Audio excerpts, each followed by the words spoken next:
Okay, another examples for linear equations.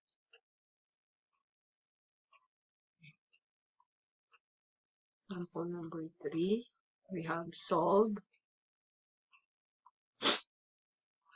y minus cosine squared x dx plus cosine x dy equal to 0. Again, solve y minus cosine squared x dx plus cosine x dy equal to 0. The equation may be written as cosine x dy over dx plus y equal to cosine squared x. I just arranged this the given equation into a linear equation.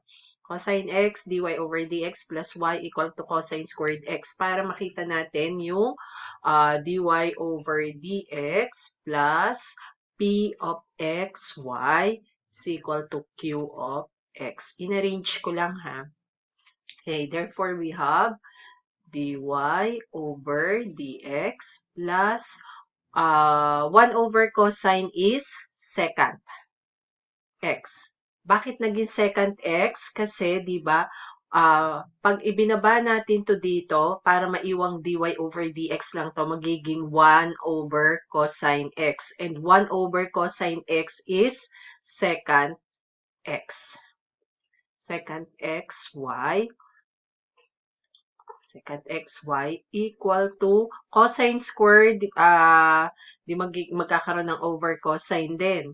Kasi, ang ginawa ko dito, dinivide ko both side by cosine x para mawala dito walang kasama ang dy over dx. Magiging cosine x. Okay, the reason bakit naging ganyan yan, again, we have cosine x, di ba? dy over dx plus y equal to cosine squared x, multiply both side by 1 over cosine x. E di 1 over cosine x, tapos times cosine x, magiging dy over dx plus 1 over cosine x y is equal to cosine squared x over cosine x. Yung lalabas na sagot dito ay eto ang lalabas, 1 over cosine x secant x. Diba? Magiging dy over dx plus y secant x equal to cosine x. Ito kasi, cancel. And 1 over cosine, yun.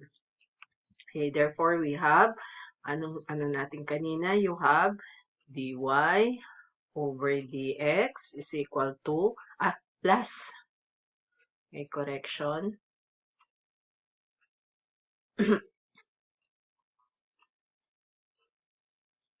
We have plus y secant x equal to cosine x. This one is linear in y. Linear in y. Itong left side natin, linear in y. Y, tapos derivative of y with respect to x.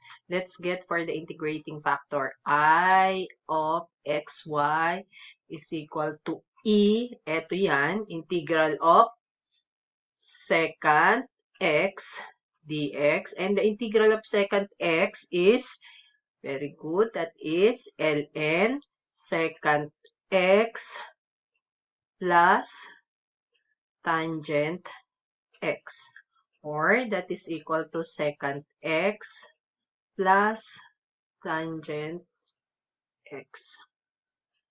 Ito ngayon ang integrating factor natin. We are going to multiply this one sa equation natin na given.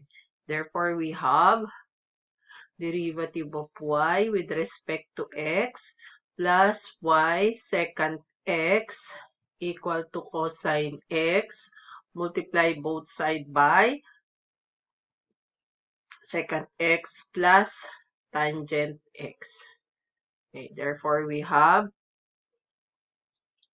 ito magiging secant x plus tangent x times dy plus eto y times secant x times secant x plus tangent x dx is equal to cosine x times secant x plus tangent x dx.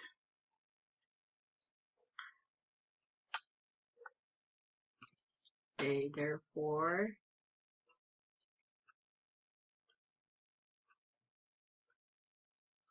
we have secant x plus tangent x dy plus y secant squared x plus secant x tangent x dx equal to cosine x is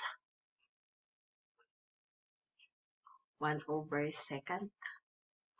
And this one is 1 over secant. Kasi cosine x eh.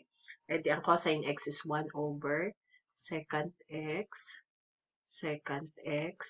plus tangent x dx. Okay, let us copy this one.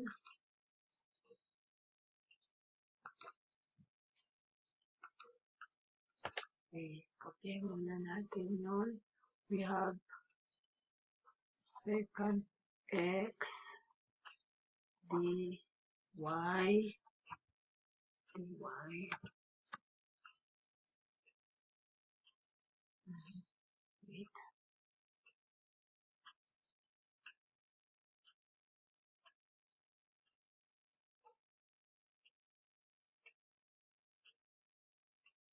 we have secant x plus tangent x dy plus y secant x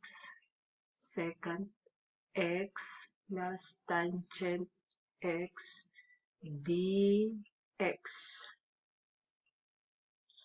equal to 1 over secant. The secant over secant is dx plus tangent, kasi ito ay magiging secant x over secant x. Dinistribute ko na di 1 plus tangent x over secant x. Okay. dx. Tangent over secant is sine. Okay. Ito ay magiging sine x. Okay. Secant x, derivative, secant x plus tangent x. Tapos dy. Anong derivative ng secant x natin? Ito ay magiging, derivative of secant x is secant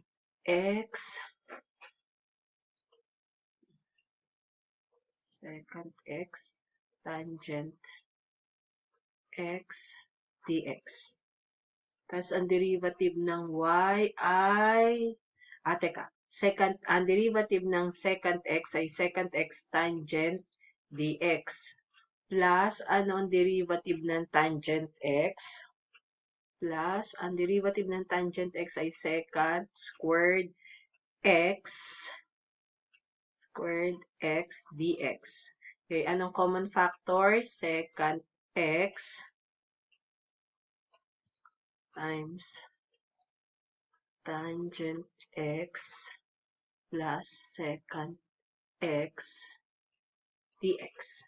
Tapos, derivative ng y, integral ng dy ay y. Tama, ano, lumabas, secant x, eto, lumabas siya. Di ang kukunin natin ay itong dalawa. Okay, derivative of secant x plus tangent x, y. Equal to, ito magiging dx plus sine x dx. Okay, integrate, integrate, integrate. We have y secant x plus tangent x equal to x. The integral of sine x is negative cosine x plus c. Okay.